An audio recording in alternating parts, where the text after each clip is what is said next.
Cool then. Well, good evening, friends. This is Laxman Rao from Bangalore, India. Thanks for Mr. Prasanna Kumar for creating a platform for the budding artists, for the emerging authors, and as well as for the established writers, established poets on an equal platform, on a same platform, on the same platform, wherein you get to know the budding artists as well as an established writer, as I've been saying. So here we get to know like what exactly and where exactly a budding artist is, and where exactly a refined artist is all about, where exactly he is, and like where exactly his standards are. Okay, so it's a very good amalgamation of people and poets coming together on this forum to speak out their verses, vent out their voices in the form of the verses.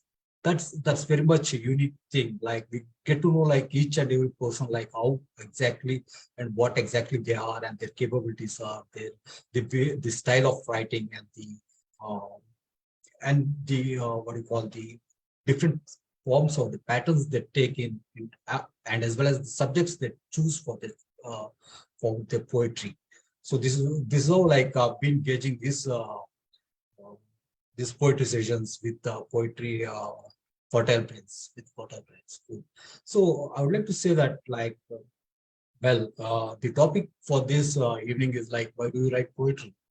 So poetry, why do you write poetry? So that's if there's one question, like if there's one question, let me quote it in this way, like not that everything you write is poetry, and that everyone who writes poetry is a poet. So it's clear that not everything that you write is poetry, and everybody who writes poetry is a poet. So it's very much clear, like now, uh, not that everything you write is poetry. So what is that you are writing? So if that's a question mark to you, how exactly poetry should be then? So that's one thing. The second thing is like, why do we write poetry? It's not that you write poetry while something makes you write from within your consciousness. You get a call to attend to it, sublimely yield to it, and pen it down, jot it down, and pen it down. It's not that you just make a conscious effort that you want to write something and just take a pen and paper, just jot it down your thoughts and say that this is poetry. It's not that. While it's a conscious feeling, it's a conscious feeling that compels you to make you go to that compels you to sit down and write it down in a very poetic manner, in a very pleasant manner, to soothe your senses, to please your sensibilities. So it takes a course of its own. It's a thought process, and it's a fine learning of its own, a know-how of its own. I can say that. So that's how it is. Poetry is the absurd flow of emotions, feelings, and thoughts that can't be contained within the constraints of one's artful art, or a know-how that of a kind strict mindset. It can be said that you are exploring an unknown side of your own psyche. If I say that you are exploring your unknown side of your psyche, that means like you are in quest, you are in its discovery, you are searching, you are in quest of yourself. Like what exactly you are going to write. If you have a line to write or something, the very second line you don't have the answer to it, like how it takes its own course. Like it forms on its own with your input knowledge, with your instinctive abilities, with your cognitive abilities. I could say that. So the process of creativity goes on with your analytical skills and the reasoning abilities. How well you put forth your word, the exact words, what you would like to bring forth at the forum of the forum. So that's how it goes. Like you'll be totally unaware. So that means like you are in total test, totally in terms of discovering yourself or discovering the very next line. It's not like you have a single line and you have second line, a third line, and you go on and on. It's not that way. You're totally blank at the very first line, after the very first line. So you just go ahead and you going ahead with your thought process. So that's how it goes like. So absolutely, the thing is like you're not aware what would be your second line, as I said, like of writing a verse or thought process that goes on and on.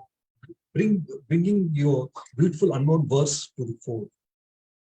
In one of my poems, I stated that knowledge is too small to know what wisdom is. Though knowledge is the gateway to wisdom. Knowledge is too small to know what wisdom is. Though knowledge is the gateway to wisdom. Here you see, like, you start with your knowledge, with your intuitive instinct, or else intelligence, but with your basic knowledge, but you don't know to what extent you go within your sphere of thought, within your horizon of exploring the wisdom. So as and when you go on, like, you will be exploring your mindset deeper and deeper, deeper and deeper, wider and wider. So that's how you gain a knowledge process and you try to attain to an extent of wisdom. So this comes on a gradual note with that of poetry. While pursuing poetry, writing poetry, refining yourself, defining yourself, describing yourself, taking the art to another level of thought, taking art to another level of thought. So that's how it goes on. If I have to say that you start with something, having known something somewhere, but you are totally unaware what is in quest on the whole. Often universe might be towards wisdom. You're totally blank at times. You might have a word or a single line. You'll be totally blank until unless that quest that takes you further. That takes you further to the universe, to verse it down towards your wisdom, to gain your wisdom.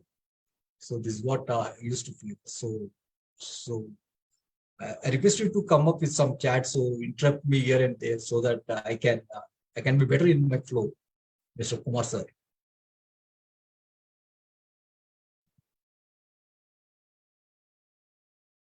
See if you can come up with some queries here and there. So that would enable me to speak better, or else like I'll be stuck somewhere. So, and coming to the fact that it's a concrete compulsion to have it expressed. There's a certain compulsion. There's some gravity that pulls the urge of a temptation to what we yield. It's an urge of a temptation to what we yield, or surrender to this very maverick mystical moment. As I say, like, to surrender to this very maverick mystical moment. The thing is, like, why do you sit? Why do you sit and write? What makes you to sit and write? So there's a compulsion, there's a gravity pull that makes you to sit and write. There's a thought process that says, like, well, this is poetry. Or else, like, why do you want to write that line, that very line? Until unless that doesn't ignite you and say that, well, this is a poetic line. How will you verse it out? How will you dress that concept? How will you beautify that whole thing as a poetical thought? So it's an inbuilt gene, I can say that, inbuilt gene to assess a thought, to say that it has a poetic feel altogether. It has a poetic motion to present it. So that's how the cognitive abilities are there with us to recognize our sensibilities and to assess our senses, to say that this is poetry and you need to go for it. Until unless then, like, everything is fair enough. Everything, even a pen and paper, no need of pen and paper. You can just recite within yourself. You can be speaking to yourself. You might be talking to yourself. You might be speaking to yourself. But what is that makes you to write? So there's a difference. Until unless that doesn't satisfy you within speaking to yourself, you will not be able to do that. So anything that does make you satisfied to pen it down as the form of quote or something, only then you try to make an attempt to write it. So that's their poetry function. So that's what my feeling is like. Why do we write poetry? So well then. So coming to the fact that why do painters paint or sculptors sculpt? It's not like just to harness their creativity, but to magnify their creative skill set. I've been saying, like, to harness the creative skill set, to explore it, to harness it, to harness to their mindset, to explore their mindset, to harness the creative capabilities, to portray the image of their mind. here what I say is to portray their own mind, to bring out their own mindset there, to replicate on the canvas that they view from that of their mindset, to replicate on the canvas what they view from their mindset. This is what the painters do. This is what the sculptures do. They bring out the image in the form of a pot or as a carving or whatsoever it is. So this is what even the poet does. His thought process, he tries to bring it in the form of verses. His voice gives vent to his verses. This is what I meant to say. This is how and why like they try to tend to write poetry. This is what I feel to say. It's an unknown mystical feeling on the whole, as in why do we write? It's an unknown mystical feeling as in why do we write? Or what makes us right? That would be an appropriate question. Or what makes us right? That would be an appropriate question. Is it not so? So on that note, if at all I have to say like, it's that one intelligent question that goes in for mad ant. Is that once intelligent question that goes in for mad ant? Yeah, this is very much an appealing point, like a mad ant. Why? Why mad ant? It's not like you will be relying on Tom, Dick, and Harry's sort of thoughts. Like you see a cow, you see a bird, you see a butterfly, you see a flower with crackers. It's not that thing that amazes me or tries to push me to an extent to write a poem on it. But what is that? It is the intelligent question that goes in for a mad ant. Until unless it has madness in it. Until unless you just can't go for a creative kill. Oh, that's a beautiful line. Creative kill. You just can't go for a creative kill until unless you don't have that mad with you. Until unless you are mad, you have madness with you. Until unless that doesn't provoke you as a thought, I don't think like you will be willing to go for it. So that's how it is. Like, because I am very much choosy with my topics, my subjects, themes, what I would like to portray. So I bring in certain variations, certain differences, what exactly I wish to share. Because as an amateur artist or else from budding artist or budding poet, so we have emerged a little bit. So from here on, I need to take on. So if at all I write the same age-old poems like the moon, sun, the sky, and the stars. So where is that I have emerged? I have come a long way. I feel like I have come a long way. So where exactly I'm standing? Where exactly I stand? So where exactly is my position in terms of if I say that I am a poet, to what extent I have reached my destination? I'm in the process or else in the persuasion of poetry. I'm not that I'm a complete poet or else a finished poet or an accomplished poet. I'm in the process of finding poetry as a pursuance of myself. I am in the passion of poetry. I'm on the path of poetry. I'm on the passionate path of poetry. This is what I can say. It's not that everybody who writes poetry is a poet. I'm not labeling myself as a poet. I'm just in the pursuance of poetry. This is what I can say for that word, for that matter, or else for the creative kill. It's that it's one's intuitive instinct.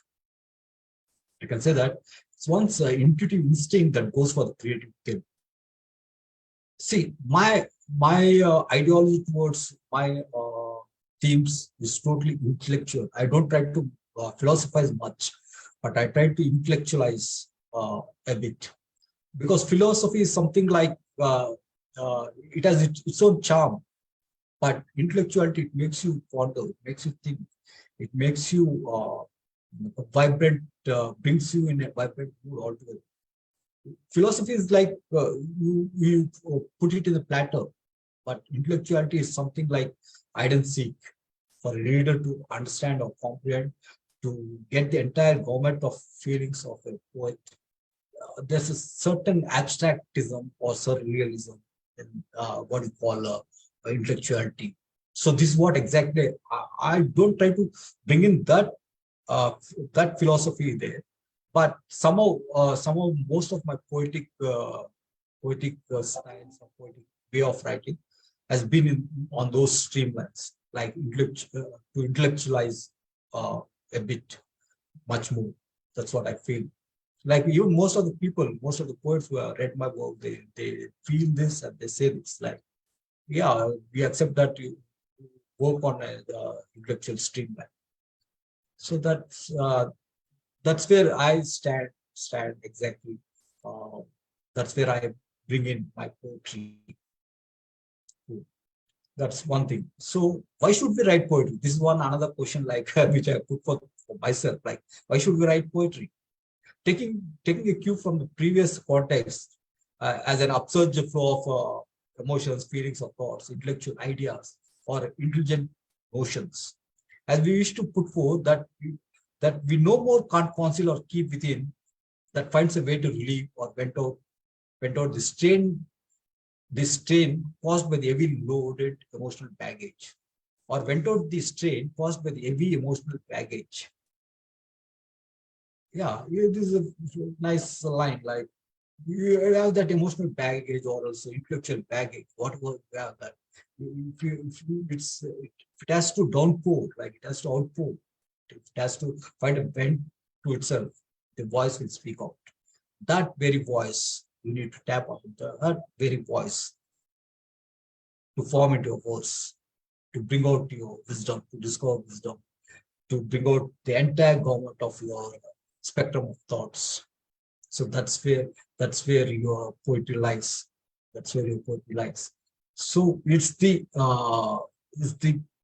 that uh, that heaviness that which you can't bear in, that you can't keep within. That's what it comes out. That needs to come out. So that comes out in the form of poetry. So if you can tap on that very vibe, like you'll be able to bring in the best of poetry. It's not there are many writers of poetry. I can say it this way: many writers of poetry who read many other poets and take a cue from their lines and try to write their own stuff. There are many poets that way, honestly.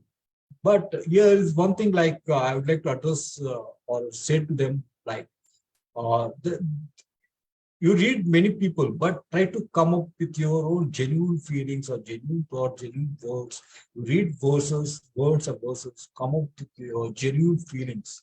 So that gives the original stuff. It's not like if you try to keep on copying somebody else, like you will be a plagiarist, not a poet. There are many plagiarists over there. So if you want to turn out to be a poet, you need to be your own personal stuff. You need to be yourself. I believe like I read one of your poem, Prasanna sir, like be you, be yourself, bring in the you of you, bring in the you of you, the color of you. So that's something beautiful.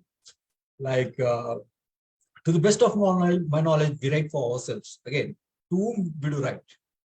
To whom we do write? Do we write for ourselves or do we write for others? So if you are writing for yourself, what is that you are like self-content, you are self-content. But if you are writing for the others, are you able to satisfy others? It's a question mark. To what extent you can satisfy others? In what poetic forms can you satisfy others? If you are Shakespeare, John Keats, John Milton, Byron, or Byron, their poetry, to a certain extent, we can feel that they are brought in their personal poetry. But to what extent they are connected to the other world? If you see that line, even though the personal poems are connected to the world by, there are many people who tend to write the outer world realm of poetry. But what is there? What is the connectivity over there? But hardly we read many poems on a daily basis. But to what extent we are getting connected to the author? But even if I write, like how many reviews I am able to get, how many likes? It's not that of likes or comments or something, but are we genuinely getting connected to the reader, whoever it is? Are we genuinely connected to the reader? So that makes the impact for each and every poet. I feel so and really think so. And coming to this, like, why do you write poetry? To the best of my knowledge, we write for ourselves, to soothe our senses, to please our intellectual instincts, to caress our knowledge buds, to kill our creative instincts, as I said, to kill our creative instincts, to subdue our sublimity of thought that we do write, to subdue our sublimity of thought that we do write. Yeah, it's a good line. But many used to say, like, we have poetic friends and we share the knowledge, we share our thoughts and share our verses to and fro and back and forth, so on, so on and so forth. But who is the best friend for a poet? Like, there are several, only few poets know this and assess this and very well say this, that poetry is their own best friend. Poetry is the passionate friend of a poet, while all others are mere acquaintances. Poetry is a passionate friend of a poet, while all others are mere acquaintances. So this is a quote. We have it quoted here. So do you have queries, sir? Do you have anything to say here? Prasanna, sir. Okay, do you want me to read one of my poems? So here, very recently, I wrote this poem, like writing poem. Like, why see, why do you want to write a poem? That's one thing. Like writing a poem, it's a different, it's the same streamline, I believe, on the same lines. Here is a poem. Writing a poem is like bringing one's pound of flesh, relieving from the sensual skin, unmasking the matter of the body mass, releasing a bowl of emotional blood, carving concepts from the content bone, carving concepts from the content bone. So here, I'm talking about the physicalness of a person. So somebody has given a review saying, like, I'm very much attached to my physicalness. Thing is, like, here I'm trying to bring in, if I'm bringing my physicalness, it's the consciousness that I'm bringing out of myself. So I'm saying I'm sharing my one of my muscle. I'm bringing my blood and bone to the fore. In actual sense, it's the consciousness that I'm bringing. It's the amalgamation of the body and the mass, the brain and the senses. So I'm saying, like, unmasking matter of the body mass, unmasking the matter of the body mass, releasing a bowl of emotional blood, releasing a bowl of emotional blood. You see this? And carving concepts from the content bone. The thing is, like, content being content. The content in the sense, like, how strong you are, how strong your bone is, how strong your willpower is, how well you can well verse it. So this is the content of the bone. So how strong, how will, how is your super willpower? So this is what you bring in. So this is what I bring in over there. It's not the physicalness of the body, the consciousness of the mind. That's how it is. So the other person very well said, like, I like the way you brought in all the metaphors over there. Yeah, obviously only few people or the few poets have that judgment or this skill set to tap into another poet's mindset to know what exactly he's trying to say. Only few of poets, the mature artists, I can say that. Mature artists, only we have hardly few in our group. Don't get me wrong. Otherwise, I don't have any personal um, allegations to anybody. But we are in the process. We are in the path of pursuits of poetry. You can say that. So only few can tap that vibe. Please accept this. Writing poetry is like pouring one's artistic art out, sensing one's sensitive senses, knowing the very kinds it can, exploring the vulnerable mind while showcasing the creative psyche.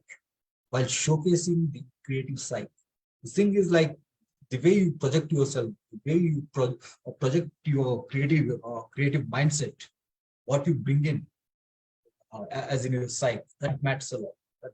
That matters a lot. That differs a lot. So that's where you come in. In the sense, like, that's where you come in the sense, like, you are aware, like, you create an identity for yourself. It's not like you are a question mark or an exclamation mark. You should be an answer for all your queries. That's how you need to project yourself as a poet, as a writer of poetry. So in the third para, I say, like, Writing poetry is like an element of inexhaustible energy. Yeah, I say like it's an element of inexhaustible energy. You are boundful, joyful energy. You are a consciousness of energy. So you're bringing an element out of it. You're bringing an element out of your energy, a filament in the unfinishable synergy. In the whole of the cosmos synergy, you are a filament, and your unfinishable synergy at this moment of time, and you're trying to bring that filament, that spark of filament over there. So in the form of your verses. So that needs to be showcased. That spark has to glow. This is what I say. A filament in the unfinishable synergy. The knowledge of the prime know-how. Knowledge of the prime know-how. The knowledge of the prime know-how in the sense like what exactly you know at this point of time. This is the best that you're going to deliver. This is the best moment or the best thing that you're going to say to the best of your knowledge. Yeah, this is a perfect wording. I can say like to the best of your knowledge, what you know at this moment of time is the best of your knowledge. There might be several things which goes in your at the back of your mind, but what you bring in at this moment of time is the best of your knowledge. So the next line, the cosmic spirit of the fertile force, the cosmic spirit of the fertile force. Wow, this is a beautiful line. Cosmic spirit of the fertile force. In the sense like creativity, I sync creativity with that of femininity, because a woman gives creation to a birth. So here I call it as a fertile force. Just by using one word, fertile force.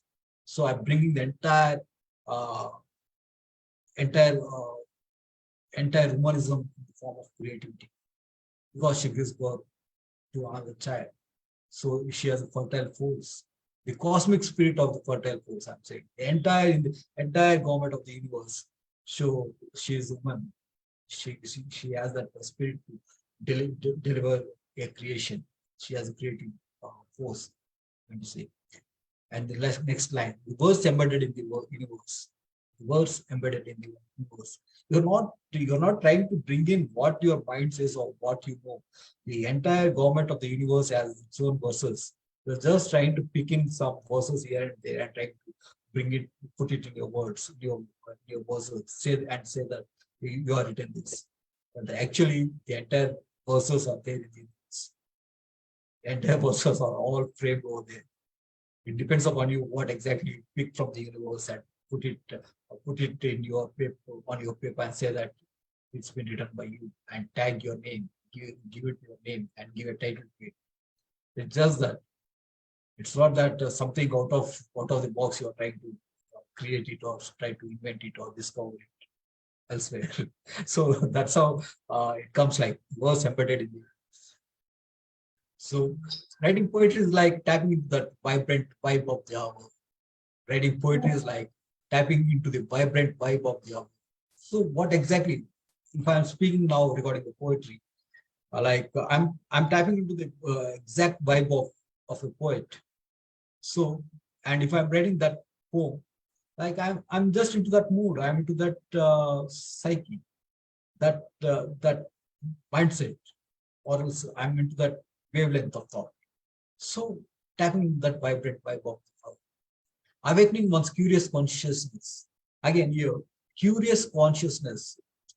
Consciousness is something like it's like a fickle-minded. You can say that, but when you're curious about something, you go in inventing. When you're curious about something, try to be inventing, try to be logical, try to be methodical, you try to be analytical. You have that reasoning, bring in your reasoning abilities, your cognitive capabilities, and that's where your creativity comes in. With a certain consciousness, in the sense like I'm mentioning the word certain consciousness. The thing is like, it's not like you're totally aware and totally focused on it. Like you should be at least aware, certain element, degree of thought, like either to be judgmental, what exactly you're writing. So that matters a lot. It's not, if not, what happens is like you just get carried away with the flow.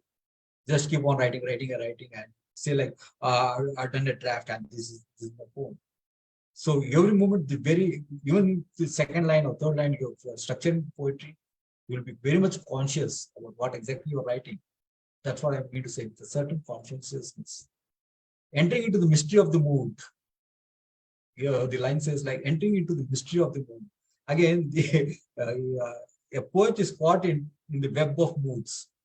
Even though I am reciting poetry, there are several workload thoughts that haunting me. So here I mean to say like entering into the mystery of the mood. Moods, it's a mystical. We have several moods altogether. But when you are into the poetry, you tap into that vibe, you bring out that presence of mind, that very know-how, that very knowledge. So that's how it is. From the very observant eye to that of eye. From the very observant eye, because here I'm mentioning a very observant eye. Eye in the sense like which is very much keen and which is seeing everything over there. And at the same time, to that of eye, I'm saying like I'm bringing the personal eye to the fore. So the entire thing, the poet and the person who is revolving in and around him. So that's how he tries to bring out poetry in terms of writing what exactly he says, like writing poetry. Writing poetry is like what exactly means writing poetry to him means. So that's how this beautiful poem of mine has been constructed and constructed in a creative manner of its own. Yeah. So do you have anything to say, sir?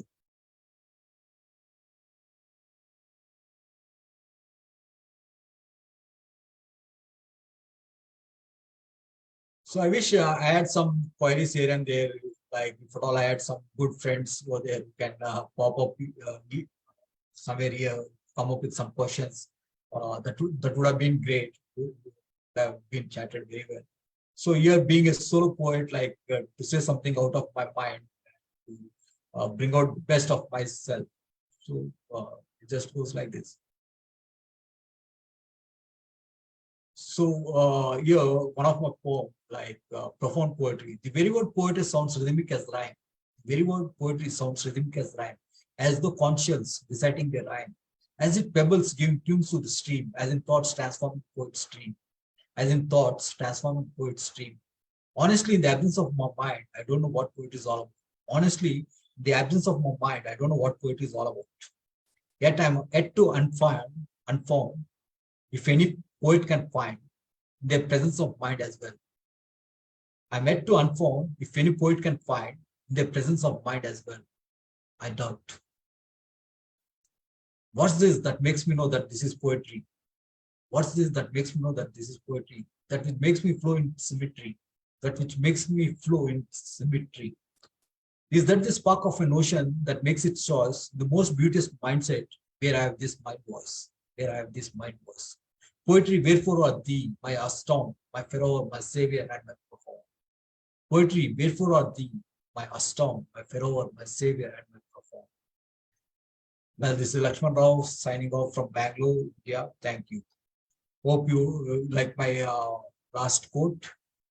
I wish to recite that quote once again, like poetry, wherefore art thee, my astound, my pharaoh, my savior, and my profound. Thank you. Signing off, Laxman Rao.